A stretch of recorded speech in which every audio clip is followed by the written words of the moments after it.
Découvrez en avant-première le nouveau service d'InfoLive TV. Recevez gratuitement chaque jour, en vidéo, les informations d'Israël et du Proche-Orient sur votre mobile. Pour vous abonner, entrez sur notre site www.infolive.tv et cliquez sur la bannière Service téléphone mobile.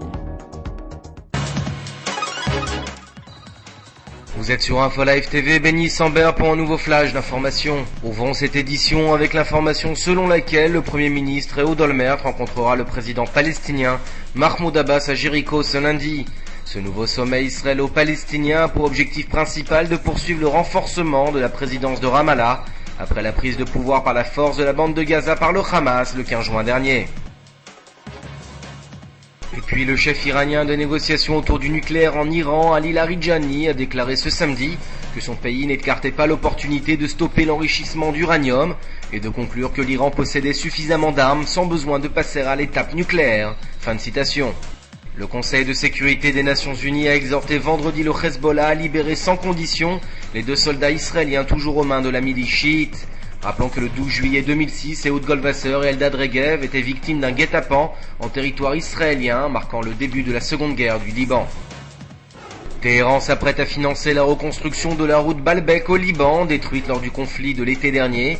C'est au total 25 millions de dollars que l'Iran se prépare à envoyer dans le sud du Liban pour reconstruire les infrastructures libanaises dans les régions chiites. Et puis les 2 Palestiniens qui étaient parvenus vendredi matin à pénétrer en Israël à partir de la bande de Gaza ont été interpellés samedi matin dans le village arabe israélien de Tyra. Les services de sécurité étudient en ce moment même les modalités de leur incursion en territoire israélien ainsi que leur mobile exact. Enfin, avant de refermer cette édition, le ministre des Infrastructures Benyamin Fouad Ben Eliezer a annoncé son intention de présenter au Premier ministre Ehud Olmert un programme de construction d'une centrale nucléaire civile en Israël. Il s'agirait de pouvoir fournir de l'énergie nucléaire dans les 9 ans à venir. Merci de nous avoir suivis sur InfoLive TV, la suite en information. Aujourd'hui, le monde entier parle d'Israël. Mais qui parle d'Israël au monde entier, en temps réel, en 4 langues et en direct de Jérusalem? InfoLive.tv, la première chaîne de télévision internationale israélienne. 24 heures sur 24, 7 jours sur 7, suivez de l'intérieur l'actualité d'Israël et du Moyen-Orient. Des reportages, des interviews, un grand journal et des flash infos en images dès que l'actualité l'exige.